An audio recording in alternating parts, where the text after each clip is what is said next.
Bonjour, bienvenue dans cette vidéo. Donc je me présente à vous, je m'appelle Jean-Pierre Bastorez. Donc aujourd'hui je vous ai fait cette petite vidéo sur les croyances. Donc avant tout je vais vous raconter une petite histoire. C'était dans les années 50, un petit bébé qui naît, années 58. Et ce petit bébé, quand il va naître d'une maman qui a une quarantaine d'années. Et tout son parcours de vie va être un peu labyrinthique, un peu compliqué. Il va être élevé dans des nourrices, dans des pensions. Je ne sais pas si vous avez vu le film Les choristes, c'est un peu dans ce style-là. Il va grandir dans toute cette ambiance. Et à 16 ans et demi, il va se retrouver tout seul, sans un diplôme en poche, et il va commencer à rentrer dans une usine et commencer à travailler. Et cette histoire, c'est la mienne. Ce qui prouve que même si on a une histoire compliquée, on a toujours les moyens de s'en sortir. Juste pour continuer, juste après cette entrée dans cette usine, dans une usine où c'était très dur, où je travaillais avec une main, je revenais, j'étais tout noir. Enfin, c'était compliqué pour moi. Et il y avait déjà des questions que je me posais à l'époque. Pourquoi je me retrouve dans ce style de vie? Et petit à petit, il m'est venu à l'idée, c'est un métier que je voulais vraiment faire, c'est le métier de sapeur-pompier. Donc je me suis entraîné, j'ai fait du sport. J'ai préparé le concours de sapeur-pompier et je suis rentré dans cette profession où là j'ai passé les 35 meilleures années de ma vie, où c'est vraiment là je me sentais dans l'utilité et c'est vraiment quelque chose qui m'a apporté beaucoup. Alors juste pour la petite histoire, c'est que aujourd'hui je vous fais une vidéo sur les croyances. Et il y a quelque chose qui m'a interpellé, j'étais jeune pompier, j'avais 23 ans, je faisais une intervention et j'ai été chercher ce qu'on appelle un SDF qui était dans la rue en plein hiver et qui avait fait un malaise, et il était en hypothermie. Hypothermie, c'est-à-dire c'est quand votre corps descend en dessous de 35 degrés. Donc là, quand votre corps commence à descendre en dessous de 35 degrés, vous vous dirigez petit à petit vers la mort. Donc le but, c'était de le secourir. Donc là, quand je suis arrivé sur cette intervention, on a commencé à lui mettre une couverture et à le mettre dans l'ambulance et à le transporter. Mais tout de suite, je me suis aperçu que c'était quelqu'un qui était en pension avec moi, qui avait grandi avec moi. Ma question, c'était pourquoi cet homme qui est allongé sur ce brancard avec moi dans l'ambulance est devenu SDF. On avait le même vécu, peut-être pas la même histoire, mais au moins le même vécu. On était resté 10 ans dans cette pension, et lui était devenu SDF. Pourquoi moi, j'étais pas devenu SDF? Ça, c'est quelque chose, c'est une question qui m'est revenue en boucle pendant tout le trajet. Donc j'ai commencé à le questionner, à parler avec lui, à discuter avec lui. À l'époque, j'étais pas très averti sur les croyances.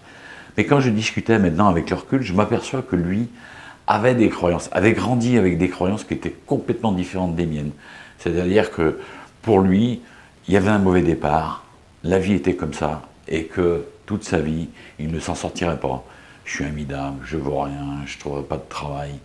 Et il a grandi dans cette ambiance, et il a pourtant le même vécu que moi en pension, mais pas avec le même aboutissement. Et moi, qui avais eu le même vécu, j'avais grandi avec d'autres croyances. Ce qui me fait dire que les croyances, c'est important.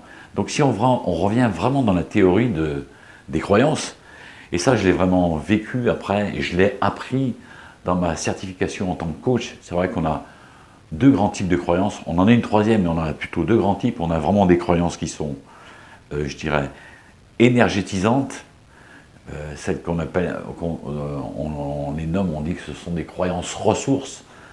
Mais moi j'appelle ça des croyances énergétisantes, c'est-à-dire c'est des croyances qui vous mettent en énergie, qui vous permettent d'aller vers vos objectifs, et des croyances qui sont plutôt limitantes, celles qui vont vous limiter, celles qui vont vous barrer, qui vont vous empêcher d'aller de l'avant, peut-être de vous diriger vers vos objectifs, peut-être d'améliorer vos qualités de vie. Et puis un troisième type de croyances qu'on a, bon, qui sont plutôt des croyances neutres. Et aujourd'hui, je me sens que je suis très bien habillé, j'ai la plus belle chemise. Bon, ça, c'est des croyances qui n'ont pas une grosse importance. Là, aujourd'hui, vous voyez, je suis en train de coacher un libraire dans ma ville. Et je me suis aperçu qu'en faisant son coaching, qu'il avait envie de faire des conférences. Enfin, ça, c'était dans un de ses objectifs. Et quand je lui posais la question, je lui disais, mais pourquoi tu ne fais pas une conférence? C'est un spécialiste du massage ayurvédique Et il fait beaucoup de massages, mais il m'a dit, j'aimerais bien l'expliquer aux gens. Je lui ai dit, bah, écoute, tu vas faire une conférence. Il m'a dit, non, pas possible. Moi, je ne peux pas faire une conférence. Je n'y arriverai pas. Bon, voilà, ça, c'était dans ses croyances. Donc, on a commencé à faire un travail là-dessus. On a prévu la date de la conférence. Et là, ce que je vais essayer, c'est de l'amener avec le plus petit pas possible à changer cette croyance en l'entraînant, en lui faisant faire des exercices. Donc le premier exercice qu'on va faire, c'est commencer à mettre en place comment on va construire la conférence, commencer à ce qu'il puisse la donner devant un petit nombre de spectateurs, c'est-à-dire moi, peut-être sa compagne, des personnes qui connaissent, de manière à commencer à l'entraîner et lui faire changer sa croyance que lui, il est capable, parce qu'il est capable de parler du massage ayurvédique, puisqu'en plus c'est un passionné. Voilà, ça au niveau des croyances, cette croyance peut être inversée. Par contre, ce qui est important, c'est qu'une croyance, de mon point de vue, dans mon expérience, c'est qu'on ne la changera jamais d'un coup. C'est-à-dire, si je prends cet exemple-là, si on a quelqu'un de très timide, on ne le fera pas passer tout de suite d'un côté affirmé. Il va falloir, ce qu'on appelle en coaching, la règle des 3 P, le plus petit pas possible. C'est-à-dire que la croyance si je veux avoir une croyance de je suis timide à quelqu'un de plus affirmé, il faudra que j'y aille pas à pas, millimètre par millimètre, de manière à arriver à la future croyance et à la pratiquer.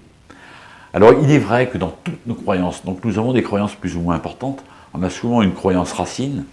Alors cette croyance racine, elle sera peut-être à travailler avec un coach, peut-être elle peut changer dans les expériences de vie aussi. Parce qu'une expérience peut nous faire changer la croyance.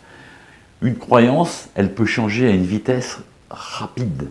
C'est-à-dire que, par exemple, si moi j'avais une croyance, par exemple, c'est qu'au niveau du bonheur, eh ben, une croyance, elle était établie, j'allais me marier, j'allais avoir des enfants, et que tout était établi. Mais mon expérience de vie m'a fait prouver le contraire. Et ça a été changé par une autre croyance, c'est que par exemple, en matière de relations, nul ne sait la durée de vie d'une relation. Nul ne sait la durée de vie d'une relation. À partir de là, mes croyances ont changé. Mais toujours, ce qui serait bien le plus possible, c'est d'aller vers ces croyances ressouvantes. Je vous rassure, je ne suis pas parfait. J'ai toujours des croyances qui viennent me tarabuster.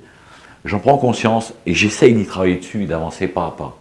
Donc si vous avez besoin d'aide, si vous avez besoin de travailler sur certaines croyances, surtout quand vous dites « je suis », faites attention à ce que vous dites derrière, parce que quand vous dites « je suis minable, je ne suis pas bon », le cerveau, lui, il le prend pour acquis. Parce qu'il ne fait pas la différence entre ce qui est réel et pas réel. Donc derrière le « je suis », essayez d'y mettre le plus possible quelque chose de positif. Voilà. Donc là, dessous, sous cette vidéo, je vous mettrai mon blog. Et vous pourrez aller le consulter, laisser des commentaires. Je vous souhaite une très bonne journée et je vous dis à très bientôt. Bonne journée.